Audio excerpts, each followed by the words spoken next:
অপরূপ প্রাকৃতিক সৌন্দর্যে ভরপুর সিলেট। একে কিন্তু চায়ের রাজধানীও বলা চলে। এ শহরের বুকে আছে এক পবিত্র স্থান, শাহজালালের পণ্যভূমি আর শাহপরাণের দেশ। পাহাড়, নদী, ঝর্ণা, চা বাগান, সবুজে ঢাকা এক প্রকৃতির স্নিগ্ধ ছোঁয়া। চা বাগানের এই সবুজ গালিচা যেন স্বপ্নের পথ। সিলেটের প্রকৃতিতে নিঃশব্দ কবিতায় যেন ভরে আসে মন। সিলেটে অনেক অনেক ঘোরার জায়গা রয়েছে, আর আমাদের আজকের ভ্রমণ গন্তব্য জাফলং। জাফলং যাওয়ার পথে কি কি দর্শনীয় স্থান রয়েছে এবং কোথায় কোথায় আমরা ঘুরেছি এবং কোথায় খেয়েছি, সব কিছু নিয়ে বিস্তারিত থাকছে এই ভ্রমণ গল্পে। আমাদের আজকের এই ট্যুরটা থাকছে একদিনের জন্য, তাই একদিনে সিলেটে যেয়ে কি কি ঘুরে দেখা যায় সব কিছুই আপনারা জানতে পারবেন এই ভিডিওর মাধ্যমে। এক একজন এক একভাবে রোডম্যাপ করে নিতে পারেন, তবে আমাদের প্ল্যান অনুযায়ী আমরা প্রথমেই সরাসরি চলে যাব জাফলংয়ে এবং সেখান থেকে ফেরার পথে দর্শনীয় স্থানগুলো ঘুরে দেখব। জাফলংয়ের এই রাস্তাটা শুনেছিলাম অনেকটাই খারাপ, যার কারণে প্ল্যান করতেও ভয় হচ্ছিল যে কোনো হ্যাসেলের সম্মুখীন হতে হবে কিনা। তবে রাস্তাটা আমার কাছে একদমই সমস্যার মনে হয়নি, খুবই স্মুথলি আমরা জাফলংয়ে পৌঁছে গিয়েছিলাম। সিলেট নায়ারপুর পয়েন্ট থেকে আমরা সারাদিনের জন্য একটা সিএনজি ভাড়া করেছিলাম 1500 টাকায়, যেখানে সকাল থেকে সন্ধ্যা পর্যন্ত আমাদেরকে জাফলং যাওয়ার পথে সবগুলো পর্যটনের স্থান ঘুরে দেখানো হবে। জাফলংয়ের রাস্তায় যেতে যেতে কিছুক্ষণ পরেই দেখতে পারলাম মেঘে ঢাকা দূরের ওই পাহাড়গুলো আমাদেরকে হাতছানি দিয়ে ডাকছে। প্রথমে যখন পাহাড়গুলো অনেকটাই আবছা আবছা ছিল তখন এতটা ভালো লাগছিল, আমি আমার দার্জিলিং ভ্রমণের সেই স্মৃতিতে চলে যাচ্ছিলাম বারবার। মনে হচ্ছিল কতক্ষণে যেয়ে পৌঁছাবো আর পাহাড়ের সৌন্দর্যগুলো একদমই কাছ থেকে উপভোগ করব। জাফলং সিলেট শহরের প্রায় 60 কিলোমিটার দূরে অবস্থিত হওয়ায় যেতে সময় লাগে 2 থেকে 2.5 ঘন্টার মতো। জাফলং সিলেট জেলার গোয়াইনঘাট উপজেলায় অবস্থিত একটি জনপ্রিয় পর্যটন কেন্দ্র, যা পাহাড়, ঝর্ণা, চা বাগান আর পিয়াইন নদীর মতো প্রাকৃতিক সৌন্দর্যের জন্য পরিচিত। দুপাশে এত সবুজ প্রকৃতি, চোখ একদম জুড়িয়ে যাচ্ছিল, মনে হচ্ছিল অনেক দিন পরে চোখের শান্তি পাচ্ছিলাম। যেতেই পথে পড়ল শ্রীপুর চা বাগান। যদিও আসার পথে আমরা এখানে নেমেছিলাম, কিন্তু তখন ক্লিপ নেয়ার মতো সেই ধৈর্য বা ইচ্ছা কোনোটাই ছিল না, অতিরিক্ত রোদ আর গরমের কারণে। শ্রীপুর চা বাগান সিলেটের জৈন্তাপুর উপজেলার একটি বিখ্যাত চা বাগান, যা শ্রীপুর ঝর্ণার কাছে অবস্থিত। চা বাগানের সবুজ দৃশ্য আর প্রাকৃতিক সৌন্দর্য পর্যটকদের আকর্ষণ করে। দূরে সেই পাহাড়ের হাতছানি আর তার সামনেই এই সবুজে ঘেরা চা বাগান, দেখে মনে হয় যেন বাংলার এক টুকরো দার্জিলিং। পথের দুই পাশে চা বাগানের সৌন্দর্য উপভোগ করতে করতেই আমরা চলে এসেছিলাম জাফলং পর্যটন কেন্দ্রে। জাফলংয়ের কাছেই খাসিয়া সম্প্রদায়ের কয়েকটি পুঞ্জি রয়েছে। এখানকার প্রধান আকর্ষণ হলো পিয়াইন নদীর উপরে বিশালাকার পাথর এবং পাশে থাকা খাসিয়া গ্রামগুলো। অনেকগুলো সিঁড়ি বেয়ে অনেকটাই নিচে নেমে আমাদেরকে যেতে হবে সেই পর্যটন কেন্দ্রের একদমই কাছে। আর যাওয়ার পথে দুই সাইডে ছিল অনেক রকম পণ্যের সমাহার, যেখানে বাংলাদেশি, ইন্ডিয়ান অনেক রকমের পণ্য, মশলা থেকে শুরু করে ইন্ডিয়ান সাবান, শ্যাম্পু, প্রসাধনী যা যা রয়েছে, পারফিউম, এছাড়াও চা পাতা, বিভিন্ন রকমের শাল, কম্বল, অনেক কিছু বিক্রি হচ্ছিল এখানে। বাংলাদেশ সীমান্তে রয়েছে জাফলং, আর ওই সাইডে ছিল ইন্ডিয়ার ডাউকি বর্ডার, মাঝে এক পাথর দিয়ে আলাদা করা। এই সাইডের মানুষও ওই সাইডে যেতে পারবে না, ওখানকার মানুষও এখানে আসতে পারবে না, রয়েছে কড়া পাহারা।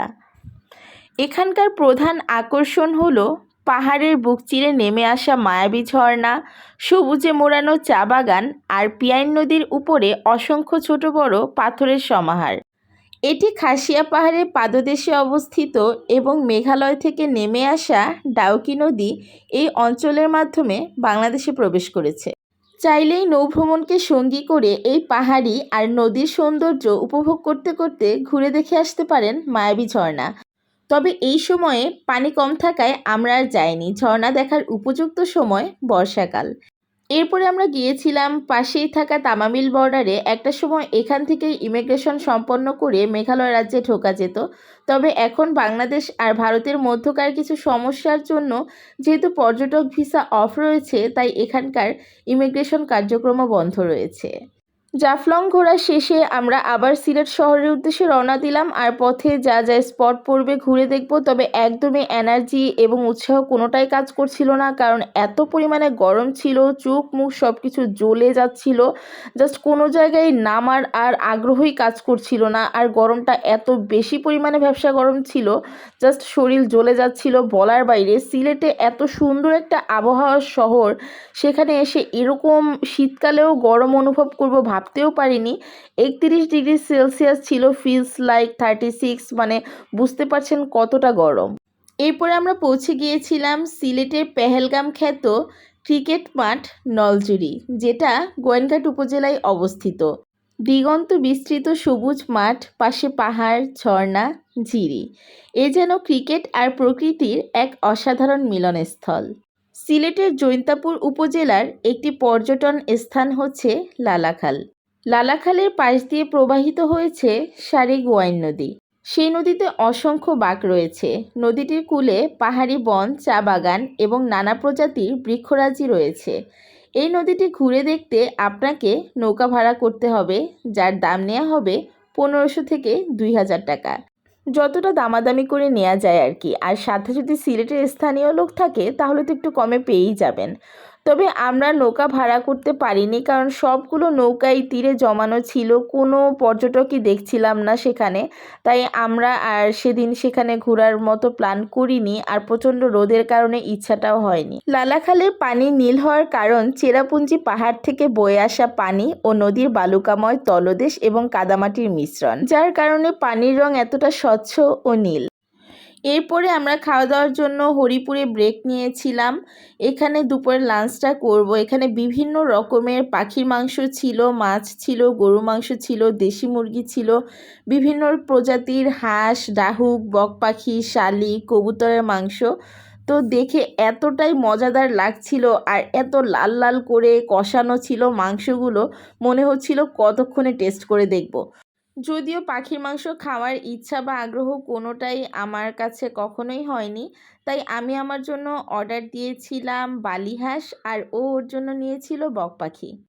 হরিপুর ক্রস করার সময় কিন্তু আপনারা হাতের ডানেই পাবেন এই রেস্টুরেন্টগুলো। এখানে 2টা রেস্টুরেন্ট পাশাপাশি ছিল, আমি আলাদা করে নাম বলছি না। প্রতিটি মাংসের কারি ওরা বিক্রি করছিল 150 টাকায়, যেখানে 1 পিস মাংস দেওয়া হবে বড় সাইজের, আর আনলিমিটেড ঝোল এবং আনলিমিটেড ভাত আর ডাল। আর ঝোলটা কিন্তু অনেকটাই ঘন ছিল, যার কারণে খেতেও বেশ টেস্টি ছিল। অনেক সময় দেখা যায় অনেক বেশি ঝোল দিলে পানি পানি লাগে বা খেতে এতটা টেস্টি হয় না, তবে এই গ্রেভিটা এত বেশি পরিমাণে ঠিক ছিল, যার কারণে খেতে খুবই মশলাদার লাগছিল। সবগুলো জায়গা ঘুরে দেখে খাওয়া দাওয়া করতে করতে অলমোস্ট আমাদের 4টার উপরে বেজে গিয়েছিল। তো এই ছিল আমাদের আজকের ভ্রমণ গল্প।